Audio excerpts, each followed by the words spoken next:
All right, it's 1 o'clock, so I think we'll start. So good day, everyone, and welcome to this public lecture as we anticipate and navigate the challenges that face higher education. My name is Tina Montgomery, and I'll be your moderator for today's session. As this is meant to be interactive, we will want to hear from you, so you'll have plenty of opportunities to ask questions or comment throughout. We ask that you either raise your hand or write in the chat function for your questions.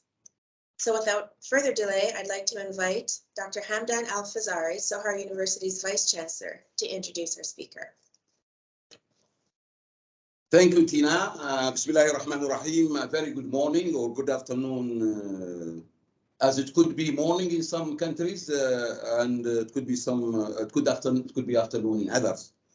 Good day, distinguished guests, honorable attendees, ladies and gentlemen. First of all, it gives me great pleasure to welcome you all to Sohar University today's public lecture on transformation in higher education and how higher education must plan for the future. From our point of view at Sohar University, that such public lecture is essentially needed as we see that higher education is undergoing massive change and that higher education institutions need to keep pace with. So I'm pleased to welcome Dr. Hilligje van Land as our public lecture speaker for today. And I thank her for accepting our invitation to deliver this very important public lecture.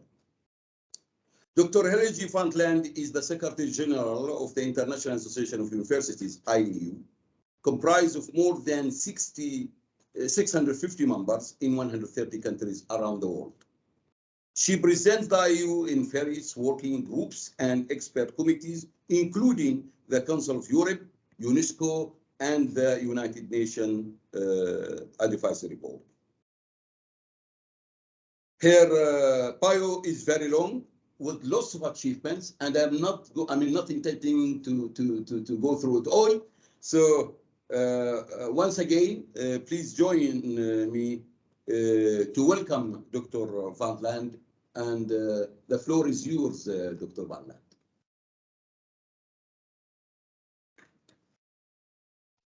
For this very kind introduction. I hope you can see and hear me. Yes. Yes, you can. I have tried to also use a nicer background that you have shared with me, but apparently that doesn't work. So is there any problem? No, or does it work? Totally fine. Please go ahead. Okay, so maybe you can pull up the PowerPoint presentation as well from your end, or should I? Can I? Because I cannot share anything from my end. Oh, yes, I can. Okay.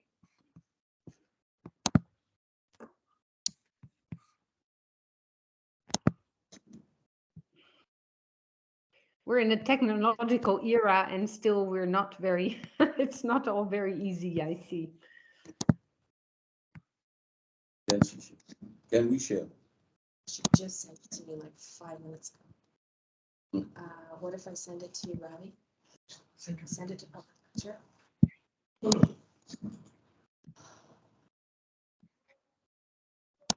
I do. Can you see my presentation now? Yes. Yes. Yes. Yes.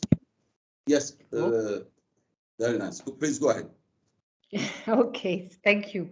Thank you for the very nice introduction, and more so, thank you very, very much for having invited me to give a public lecture today on a topic so very important, transformation in higher education and how to plan for the future. Maybe it is how to plan for the future for our societies at large. So yes, this will be interactive for as much as possible, and I look forward to receiving also questions from the floor. And please interrupt me when you think that I should also stop, because this is a topic very dear to my heart and a topic that is very much debated very recently all around the world. You may know that not even 2 weeks ago, the UNESCO convened the 3rd World Higher Education Conference on Higher Education. And it came with many, many discussions from around the world and launched the UNESCO roadmap for the future of higher education. So I thought it would be interesting to also weave in a little bit of information from that document. There's also a second set of documents that I will bring to your attention and invite you to read after this presentation and maybe engage in a conversation in the future if possibilities will be available. It is the Futures of Education report, which comes out of global consultation on the future of education at large and the position of higher education in the whole system of education. Then there is the IAU Global Report on the impact of COVID-19 that I will also use to highlight some of the aspects of how the higher education sector has been transformed heavily over the past few years, and then some other documents that you may wish to consult after this presentation. So where are we now in terms of higher education? I think that's the basic question that we can all ask ourselves. What are the strengths and the challenges of the present university as we know it around the world? Well, higher education has undergone, as you know, a huge transformation over the last decades. One of the phenomena that we could highlight most prominently is the exponential development of the sector, marked on the one hand by democratization of access, often considered as insufficiently true by too many, but still. And this translates in a growing number of higher education institutions around the world and the massification and exponential growth of student numbers worldwide. The higher education landscape is rich and differentiated, and what we call universities is only part of it. Indeed, what we know when it comes to the higher education sectors is that we have universities, grandes écoles, or écoles de commerce, or institutes, public universities, private institutions, Ivy League universities, smaller, bigger, technical schools, liberal arts colleges, community college, and name it. There are many different forms of what we call higher education. Some are more specialized in nature and or cater to a differentiated kind of public than what may be considered as a more traditional university. They're equally important when it comes to developing a better future for all. We really need this broad diversity of institutions that can help develop a better future for the many.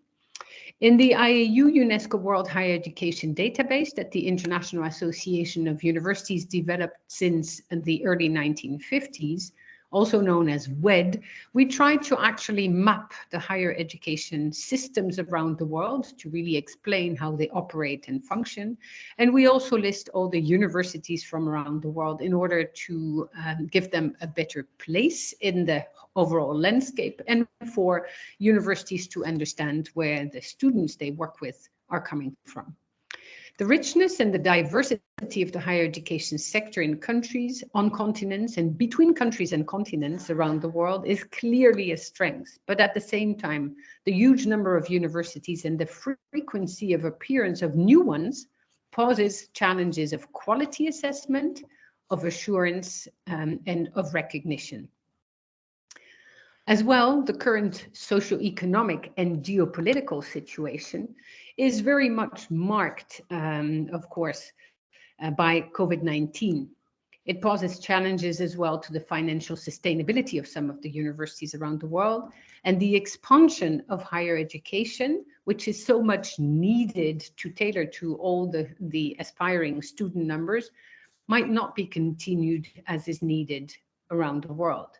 This will leave part of the future generations deprived of the higher education and the knowledge, the competencies, and the skills that come with it, and we all need so much around the world.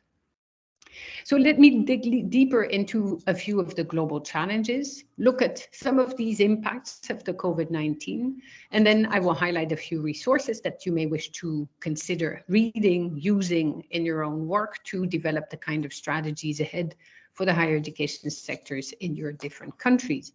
As well, I highlight here the IAU webinar series on the futures of higher education, where we've tried to identify with leaders from around the world the topics, like the topic today, that needs further debate and really allows to understand better where the challenges lie and where the opportunities are available. And then we also close with a debate amongst ourselves in the session today.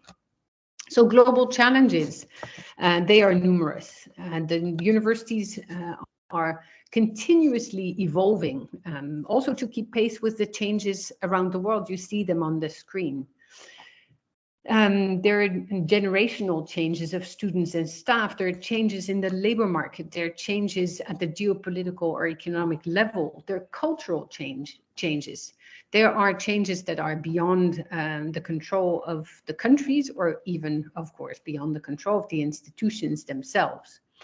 But all the institutions are at the same time expected to respond to those changes. So the university sector is, on the one hand, able to adapt, even if we consider sometimes that it is not adapting strongly enough. But at the same time, universities are also the initiators of change. They produce new knowledge, they produce new debate, they trigger innovation. Yes? I'm sorry, but it doesn't seem to see that your slides aren't moving ahead. Would it be better if we shared it? We're not. Are you on the global challenges now? No, we're still on your main slide. I'm so sorry to interrupt. Okay, so yes, if you can change them from your end, that would be helpful. Okay. Sorry everyone for that. As you said earlier, we should be used to this after 2 years of COVID, but there's always a glitch with technology.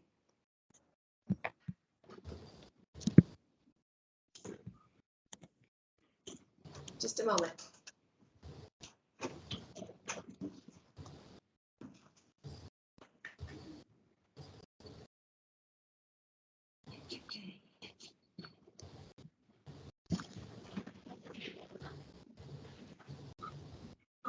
Okay. Which slide? Okay, perfect. What number slide should we be on? Can you go to the second slide? The second one. This is not the second one, is it? This is there. This is the second one, no? Yeah, okay. Global. I think this was important because it allows.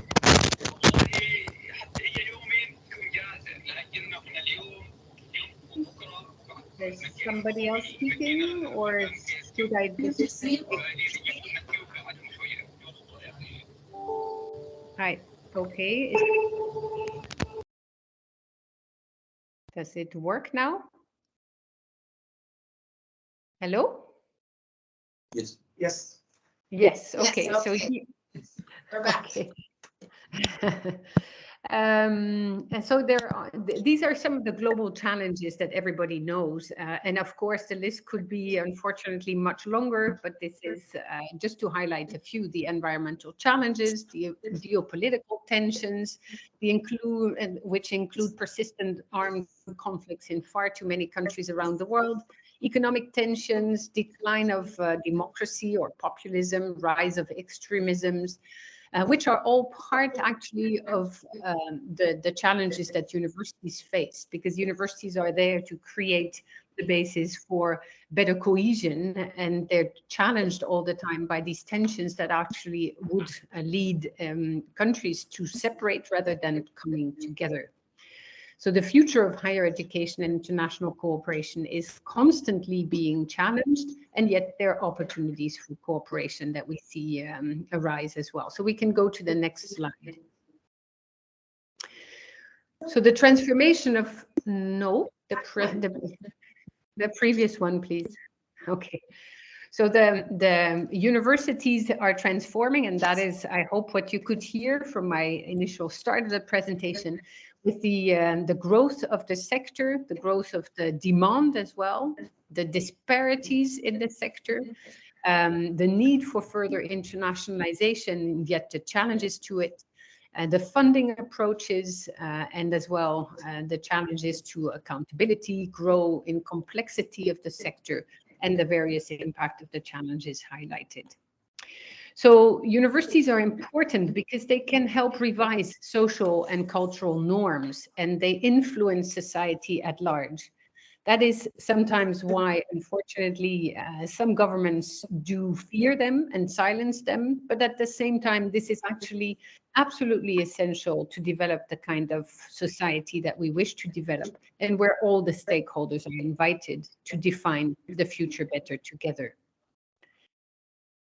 Higher education provides for education, for research, and plays an increasing important role for the community engagement and where it is based. It is the case in all the different parts of the world and is a topic that is being debated more and more. The key role of education and research and the recognition and the awareness of the need for society to transform in order to ensure a sustainable future has really increased. All sectors of society are stepping up their action. The financial sector disinvests in non-sustainable companies. Industry engage in constructive activities to meet the SDGs, both in so-called developed and the developing countries.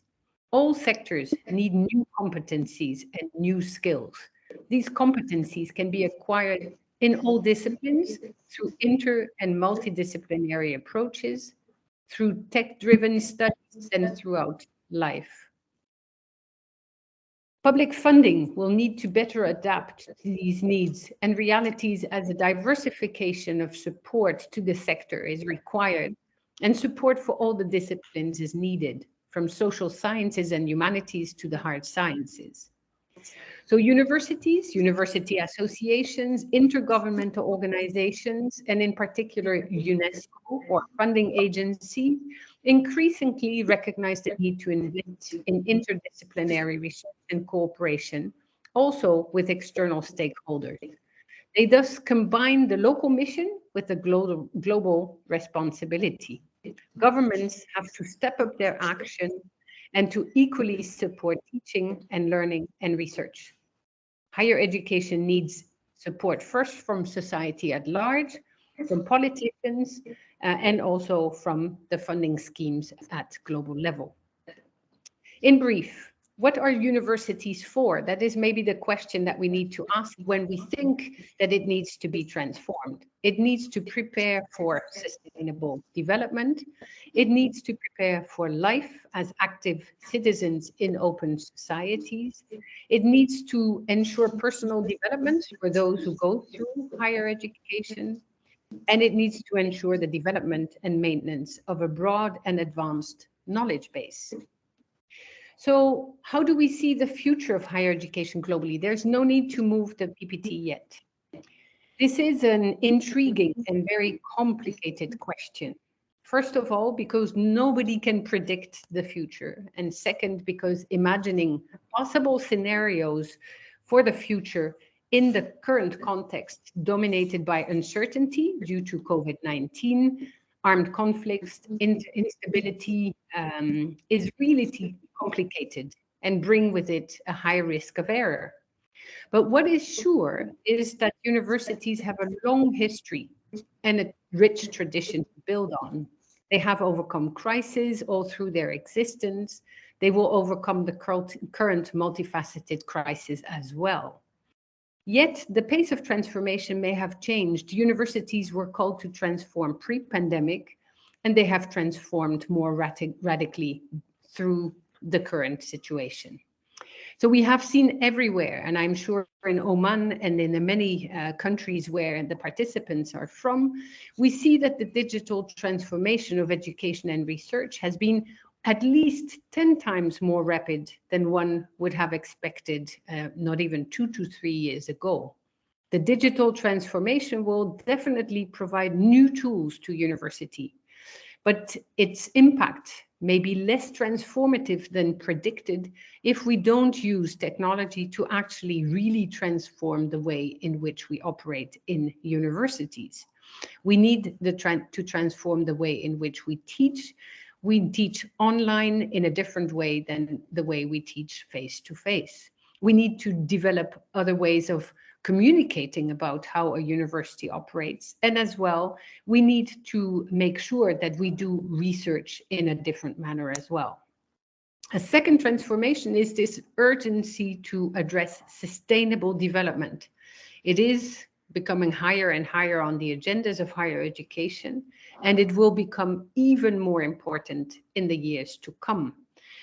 The grand challenges will need competencies and capacities in all parts of the world. Knowledge development need international cooperation and regional dynamics, and individual nations must cooperate and find solutions for the future together. Knowledge must be shared. Social, economic, and ecological and cultural diversity must be considered in order to include the new developments of the sector for society at large. We're currently conducting a global survey on the impact of this new role for higher education and its engagement with sustainable development. And I hope that many of you will go to the IU website to take part in this global survey. Another area that is transforming incredibly fast is the internationalization of higher education, and also the way in which we collaborate around the world. The transformation will continue, but probably transform in ways that are unheard of and unprecedented. So we will have to see as well how the whole sector of internationalization will transform in the years to come. The IAU is preparing a global survey on the future of internationalization, and that survey and that study will be kicked off in 2023. For what concerns the future of higher education, that we also need to consider when we talk about the transformation of the future of higher education in regions, we see a trend towards more integration between universities. One big example of that is the European higher education area dynamics and the Bologna process. But I would be very eager to hear from you in your regions as well, how that translates. So how do universities better work together, better cooperate in order to address the challenges that we face? So how will we transform the world, and what are the impacts of that transformation? We can have a look quickly, if you agree, at what we found when we undertook the global survey on the impact of the COVID-19 pandemic on higher education. So if you want to go to the next slide.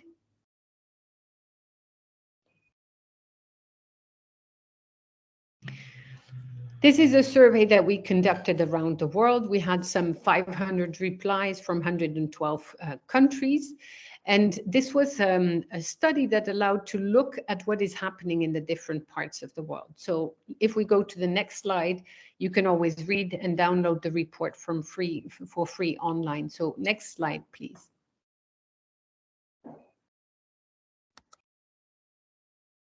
Next slide, yes. So the regional distribution is the one that you see. There is a box on my screen that I cannot take away. Somebody has raised a hand. Can you maybe make that move? Well, I cannot do anything about that, I guess. So I hope you see everything correctly and not like me with a box in the middle, but so here you see that the different regions of the world have been really well represented, maybe a little bit less so in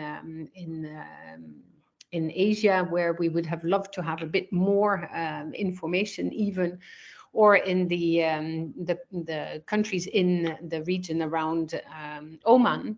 But it would be good in the future to have even more responses from many different parts of the world, so that we each time have all the voices in when it comes to our analysis. So next slide, please.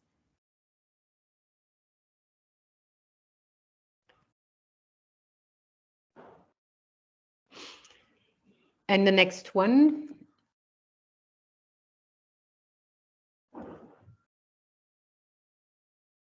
So what are the areas that we looked at? We looked at governance, at teaching and learning, at research and community and social engagement. And why these aspects? Because we consider that those are the four major areas where the universities have transformed very recently and where further transformation will be needed, taking those transformation into consideration. So when it comes to governance, and you can go to the next slide, we looked in particular at the impact of COVID-19 on the finances of a university. Next slide, please. Here you see that the impact of COVID-19 has been very important, in particular on funding of universities. And the funding, if it has remained overall for 50% of the cases at the same level, there was also a serious increase in certain parts, but certainly a very important decrease of funding allocated to universities. So probably the impact of this transformation of the funding capacity of universities to actually deliver on the promises that it has is linked to this challenging period of funding transformation. So at an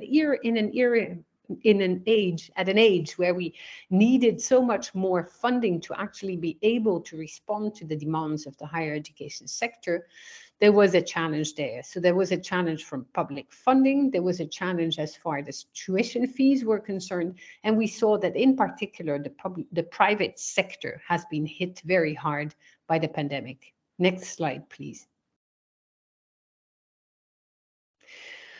The public funding by region has been very different, and you see that where the public funding is strongest, like in Europe, when considering the different regions of the world, this is the region where the pandemic probably has hit the finances of universities less. This may be a lesson for the future as well. We will be faced by many other crises in the future as well, and it would be good if governments could have the capacity to support the public sector in a proper way. Next slide, please. The financial sustainability by regions, you see as well that where there is an opportunity for public funding to be strengthened and to really be present in order to develop a sector that is based more on public good principles than on private perspectives, it strives better. And so we see that in Africa, the sector has been hit most. At 61% of universities, we see that the sustainability of the universities is being challenged since the beginning of the pandemic. And in Europe, it is, on the contrary, a sector that is still supported very well. Next slide, please. The tuition fees, just as an indicator, is a way that many universities have found to support their governance. And in countries where tuition fees were the major source of income, these universities have been hit hard. Africa is an example where there was a decrease in tuition fee payment to universities up to 53%. And in Europe, on the contrary, to go to the other end of the scale, again, there are less tuition fees to be paid. And thus, the fact that students or families could not pay tuition anymore did not impact universities as much. Next slide, please. So the financial sustainability, yes, there is some concern about the future of the institutions due to the models that universities have adopted over time. So there will be a need for a revision of the models that governments actually foresee for the sector in the future. And they will have to look at what it means when it translates to the operability and sustainability of their institutions. Is tuition-based models the best way to go into the future? Do we need to also count on international students' participation in the finances of a university in order to move forward? Or will we be able in the future to actually live up to the expectations and find new ways to better fund the sector through public funding, which would mean probably through taxes and tax systems that would allow to sustain the sector from pre-primary to lifelong learning through higher education. Next slide, please. We can skip this one and go to the next one. I think we lost a little bit of time in the beginning. This is the slide that is interesting to look at because there are many international students that have supported systems in many different parts of the world. And it is true that this global movement of students comes with a lot of flow of funding, of course, and financial means, and they sustain the sector to a large extent. And it will be very important to really analyze what this impact means for the sending countries, for the receiving end, and how in the future it will either allow to consolidate the sector as a whole, or will have negative impacts on the capacities of countries or regions to really live up once again to the expectations of this sector, so important to develop our regions better. Next slide, please. We've seen also throughout the pandemic, and now also with all the challenges that we face, that the workload of academic staff has increased exponentially. And the reason why I left this slide in is that we have to, if we want to transform higher education better in the future, we will need all over the world to find better mechanisms to support the academic staff, also the administrative staff for that matter, because we need to actually look at how they are impacted by the different new challenges that universities face, and also see that they are tasked with many, many, many more functions within their institutions, and they cannot live up to everything at the same time. So how can universities better support their academic staff in order for them to actually fulfill their roles as teachers, as researchers, as administrators of their research grant, etc. Throughout the pandemic, the increase of workload has been exponential all over the world, from Africa, the Americas, Asia Pacific to Europe. And it is true that this is still the case nowadays when trying to come to a more normal workload of the staff. It still has not come back to what it was pre-pandemic. Next slide, please.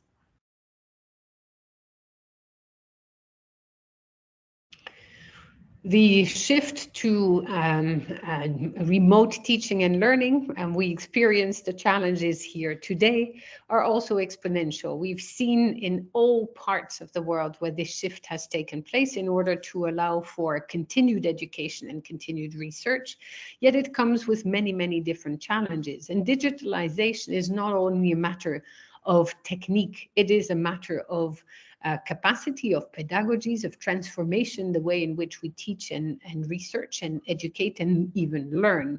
And that is a very important slide for governments to consider when they will engage in the path to accompany the institutions better in the transformations that are needed to improve the overall quality of the higher education sector. Next slide, please.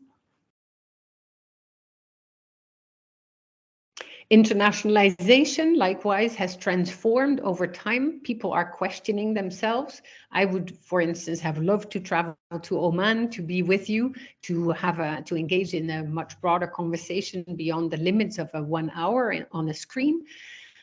Yet this is no longer possible, as was the case in the past, maybe also not longer desirable. So we will have to look at how we engage in global cooperation in the future, a very important point in the transformation of higher education, and also how we will engage with internationalization in the years to come. We at the IAU still advocate very strongly for a good mix between on-site and real mobility of people, students and staff, and as well for an increase in the capacity of universities to also offer online opportunities for internationalization. So there will need to be a real reconsidering of the strategies upon which to build the future of your institutions and to look at how it translates at local level, regional level, and at global level. Next slide, please. In terms of research, this is another very important point that was surveyed in the global survey on the impact of COVID-19 on higher education. It was to actually analyze what was happening when it came to research. Was it put on hold? Was it put aside? Did it change? And what we realized is that actually research has never been as strong during the pandemic. There are two phenomena that are maybe a bit funny to highlight and would be interesting to discuss, is that people, since they were at home, they had the time to digest the information from their research and to actually write up the outcomes of their research projects. And so we've seen a boom in publication all around the world, and a capacity as well with the opening up of the digital opportunities for researchers to connect through online and digital devices and discuss, where before you had to travel places and it was not a given that you could connect just with simply anyone around the world. It comes with challenges to connectivity, to computer material, etc. But there are increasing opportunities for people to connect, navigate the opportunities that are available, and actually for research to thrive better even in the future. Next slide, please. The research funding as well, we see, has been relatively stable. There has been a slight decrease, but not that significant. Maybe a bit more so in Africa, but overall, there is still hope that the funding streams for research in itself will not diminish in the future. Where there is more need for input financially is for support for pedagogies, new ways of developing new forms of education, support for a transformation of the higher education systems when it comes to maybe envisaging inter or transdisciplinarity. And that is where the real investment nowadays will be sought for the future. Next slide, please. Research collaboration, I've highlighted already, more opportunities maybe, but certainly a need to look into that very strongly into the future for equal access to cooperation opportunities and maximize on the opportunities offered by digital transformation today. Next slide. Community engagement is another area that saw an incredible increase. As you can see, that's the dark green bar, where due to the fact that universities have actually turned their eyes to their local communities more throughout the pandemic, there is a real wave of transformation when it comes to engaging with the local communities and making universities more relevant at the local level. We just hope at the IAU that, and at the global level, that this trend will be consolidated and confirmed in the future. Next slide, please. So some conclusions for this research in particular. Higher education institutions, you can see, even rocked very hard by a huge crisis, did not disappear. On the contrary, they showed incredible resilience and a capacity to adapt to the urgency of the day. The impact of the pandemic has been very uneven among regions, but it also has shown that universities see the need to better cooperate with each other around the world in order to ensure for quality higher education everywhere, in order for the future to not be jeopardized. So not all the effects of the pandemic have been negative, on the contrary, but we need to not lose on the opportunities the crisis has brought, but to really maximize on the opportunities out there. The transition to distance or blended learning or distance and blended research will need to be improved in the future and capitalized upon.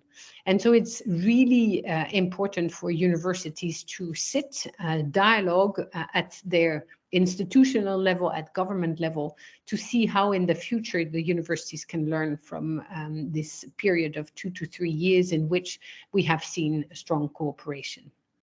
So how will we, now we can go to the next slide.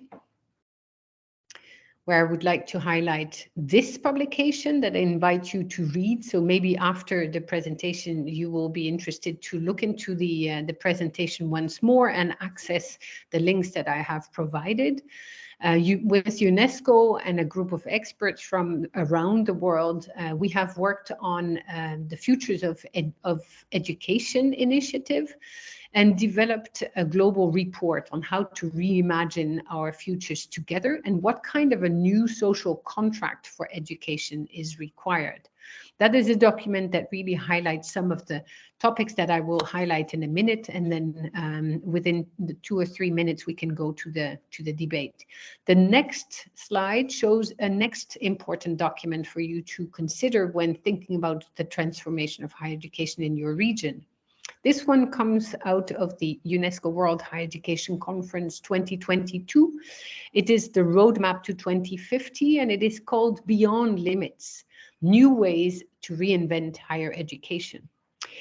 This document was launched at the end of the conference and was announcing new paths to the future. And it really insists on basically 2 important sets of information. First is that UNESCO considers that higher education is an integral part of the education sector and cannot be skipped. You do not only privilege pre-primary to secondary education and then lifelong learning, but certainly also see higher education as a public common good. And then the second is the set of recommendations that the report highlights. No, we don't move yet, but the previous one. This roadmap shows that the future will be one of inclusion, one of equity, one of pluralism as well. There's no one model that fits the future of higher education. It needs to be built on academic freedom and on participation of all stakeholders within the institution.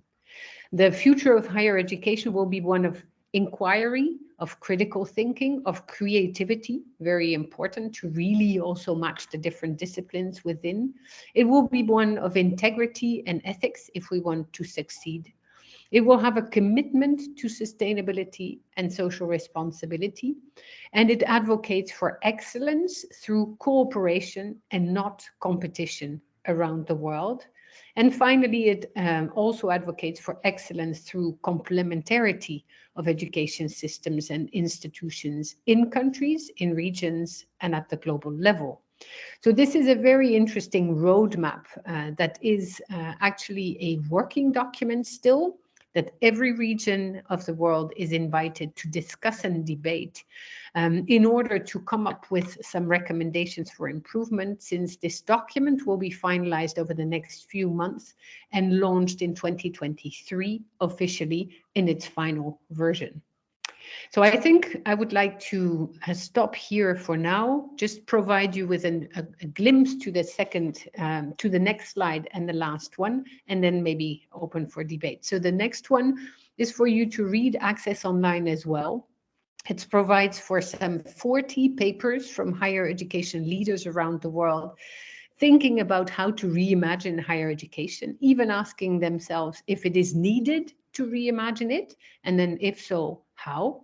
And the last slide, so the next one, is one where I invite you to also watch the recordings of the IU webinar series, bringing speakers from around the world together, like today, and where we have tackled many different aspects of the higher education that I have tried to highlight in my presentation. So Tina, back to you, and hopefully to a few questions from the floor. Thank you. Wow, thank you so much, Dr. Hilligje. What a wealth of knowledge you've shared with us today. As I said earlier, we want to hear from you. We want to hear some of your comments to all the participants, or if you have any questions for Dr. Hilligje, I now invite you to either raise your hand, we'll open mics, and you can ask your questions. Someone raising their hand. Okay. Can I ask go for the first question, as I'm just next to you? Yes, please go ahead. Sorry? Okay. And you can stop the screen sharing, maybe. Yeah, we stopped this. Yeah. Yeah. Dr. Rantlan, thank you very much for this informative and valuable presentation that has given us an insight to how higher education must plan for the future.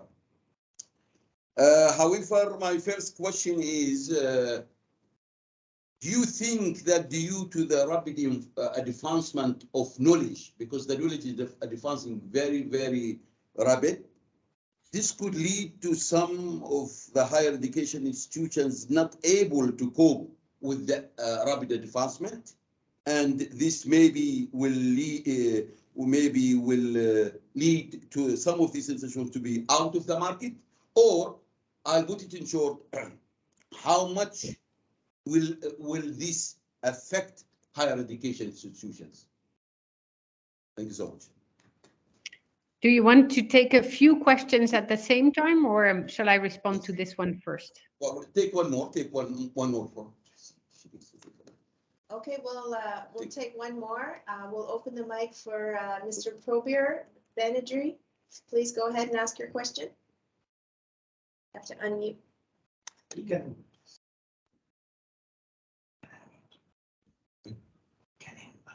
Well, unmute him.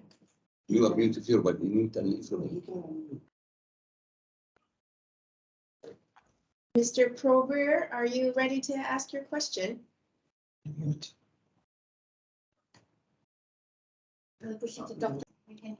Am I audible now? Yes, you are. You're audible. Please ask your question. Okay. Now the thing is, see, you mentioned about community engagement. Now, higher education institutions have often been criticized for playing to the needs of organizations. And organizations want to drive their bottom line and want students trained in things that matter for the organization. For example, the STEM disciplines. Now, do you feel that higher education institutions are actually geared up to change the track, or maybe have a very good balanced mix so that they can turn out socially aware and responsible students?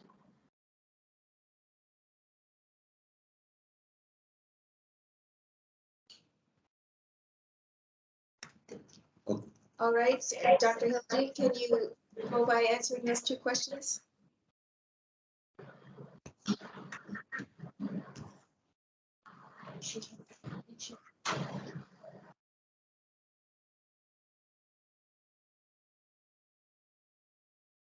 No.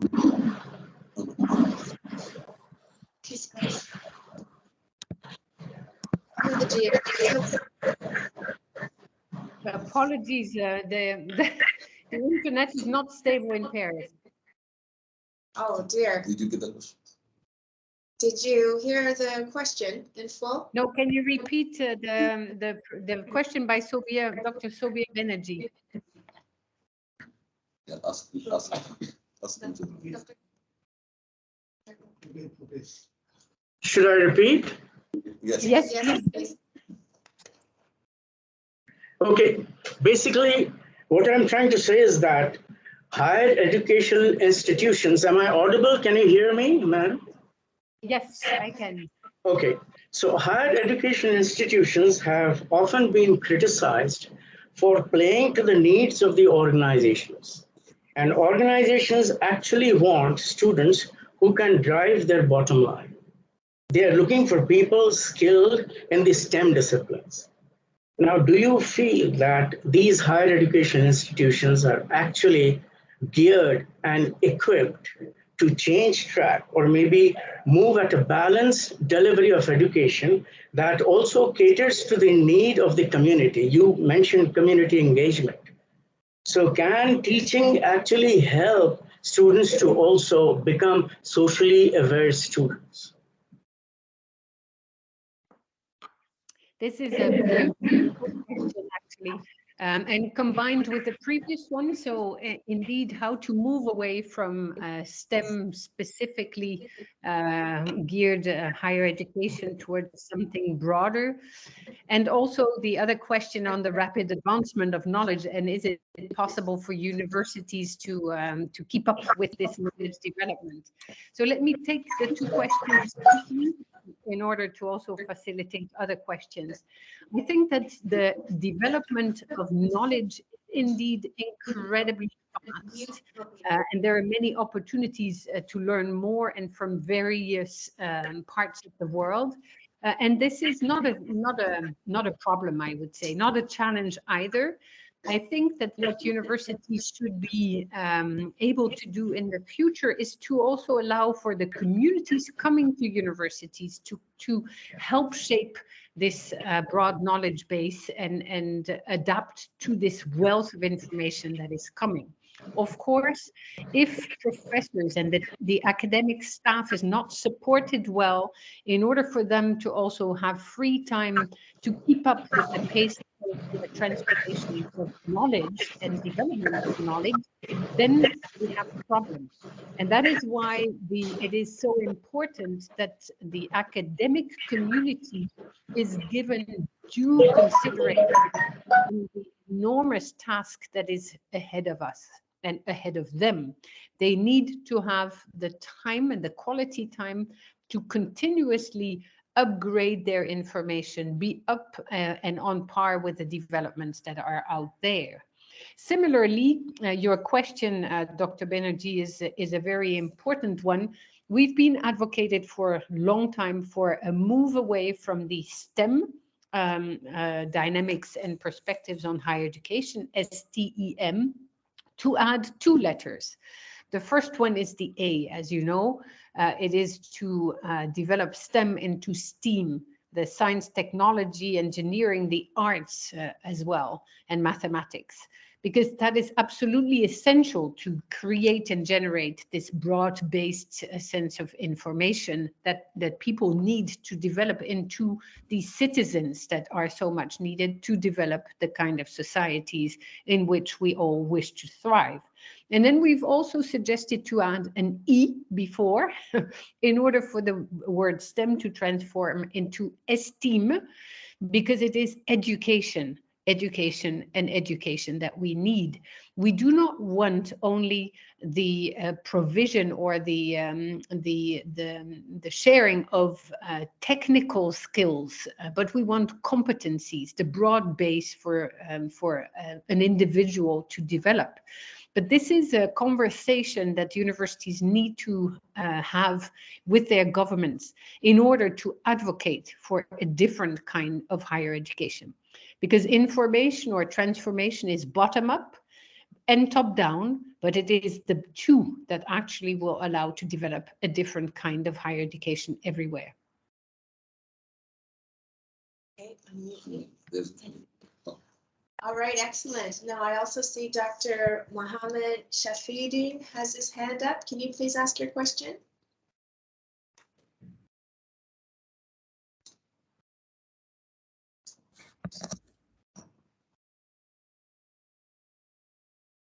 No, hello, are you audible to me? Yes. Yes, we can hear you clearly. Yeah. Please ask your question. Yes, I am Dr. Mohammed Shafiuddin from Oman College of Management and Technology, Halban. I have some clarification in this one. Mainly the information and transformation of higher education institutions to the social needs without talking of the curriculum change or curriculum modification. Is it possible to obtain the information and transformation? Hello? Can you specify your question just a bit? You say that universities need to develop to better tailor to the societal needs. That's what you're saying? Yeah, because the curriculum should be tailored made to the impart the knowledge only now. It is very less linked and very less aligned to the social needs and socialization. So what I am asking is it how we can be develop the curriculum which can meet the socialization or society needs? Here, I would say that the education sector is a whole, and we need for a whole of system approach to education.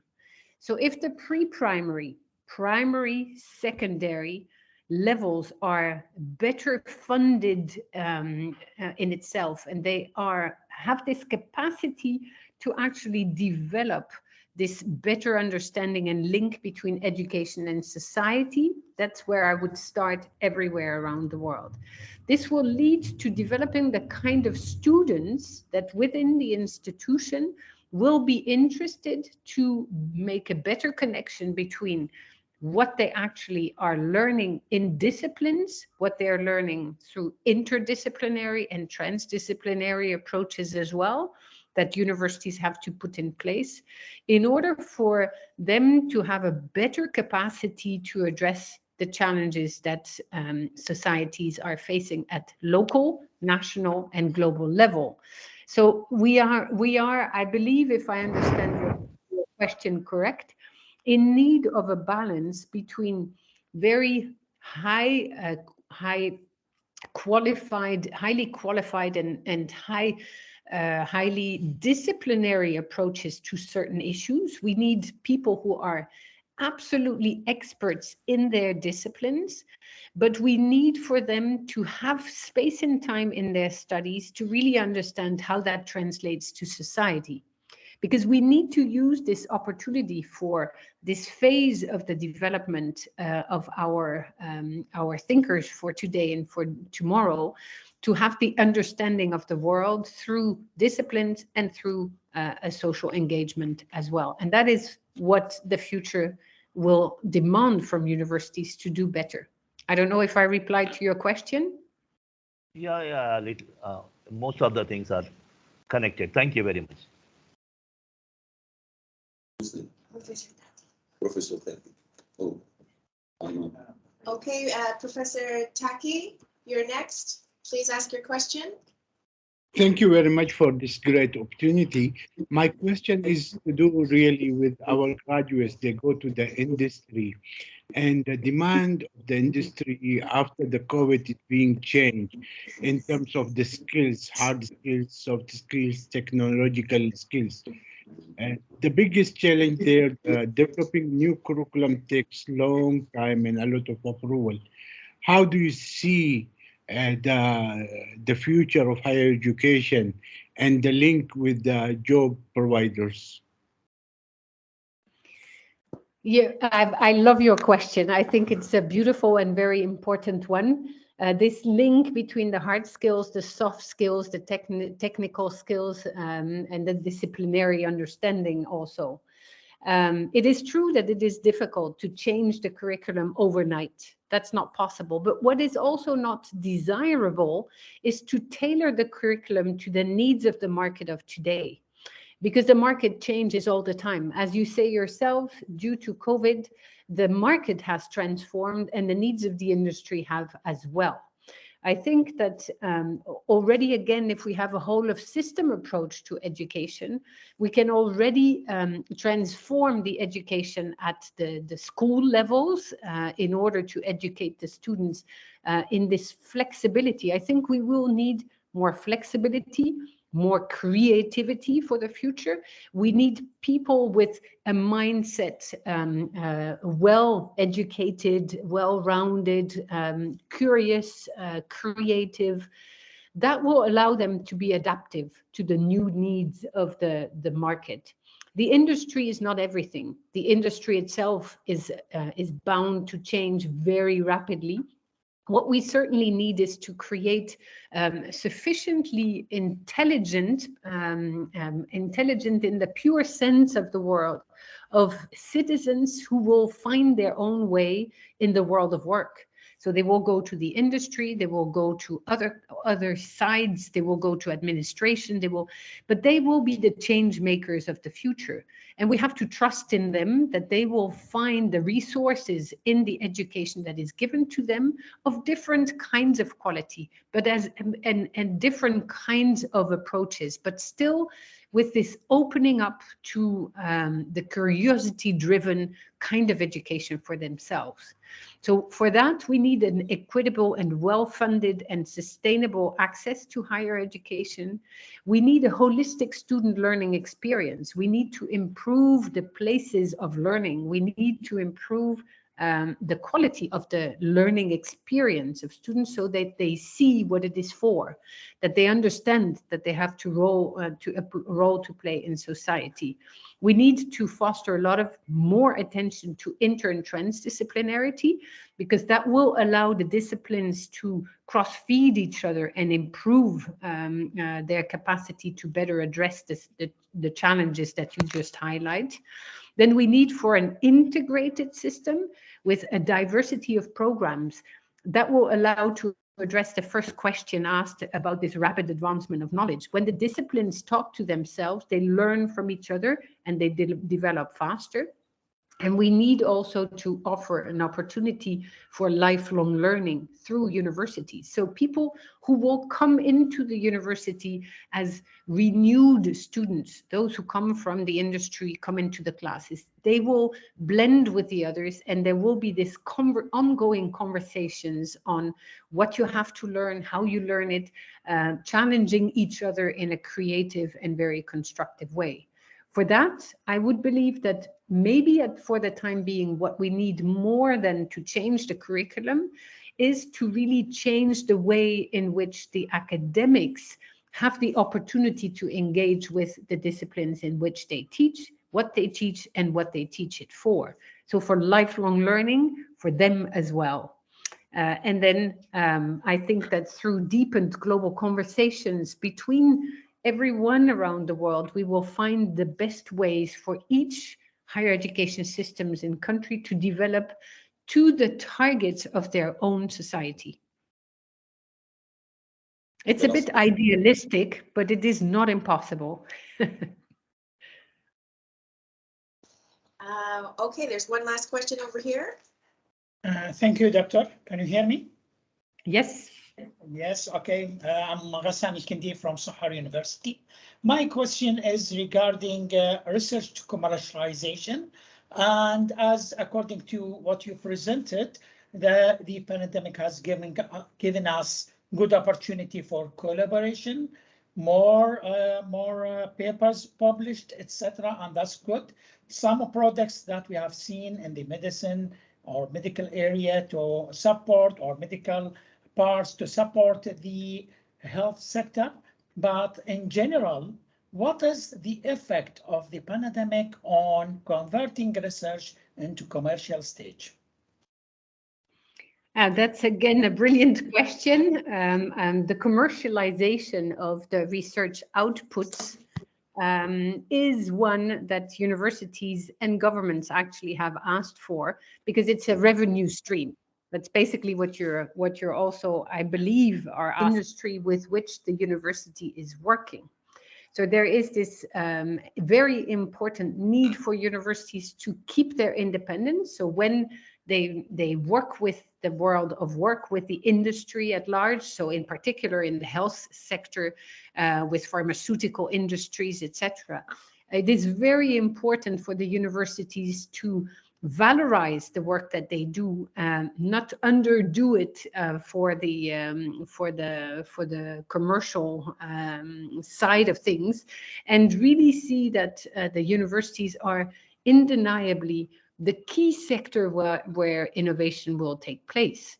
So yes, there is this opportunity for commercialization of the research outputs, but the rules and regulations of that commercialization should be done according to the academic standards and also values upon which the research will be built. So we should never go for commercial benefits first, but first for the research and its outputs for society prior to go to commercialization. That's what I would advise.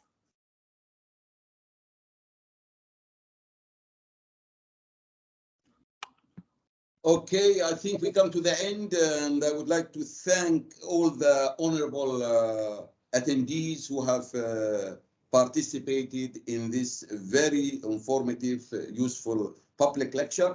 We had around 100 participants plus. So that's very good. And I would like to thank Dr. Frank Land for your time that you have given us in order to present this very informative and useful presentation. And we hope to see you in person for your next presentation in Oman. I believe Would be fantastic. The pandemic is over. I know we have learned lessons now. Things can be done from just pressing a button, and then you can see people and talk to people. However, I think we can have better interaction and we can have less technology failures issues. Exactly. Exactly. Because I can, for instance, not activate my camera and to thank you openly because it doesn't work. The camera doesn't work. But Okay. indeed, yes, it would be very nice to have this opportunity. But thank you so much for having invited me on board. And I hope that this is only a first conversation of many. I will take all these questions that I received on board for further discussion as well on the future of higher education. Brilliant questions, very interesting, and a real opportunity to think about higher education for the future. Thank you, and we are grateful to you. Thank you so much. Thank you so much. Thank you. Bye. مع السلامة. Auf Wiedersehen. Au revoir. Okay. Au revoir. À bientôt. À bientôt.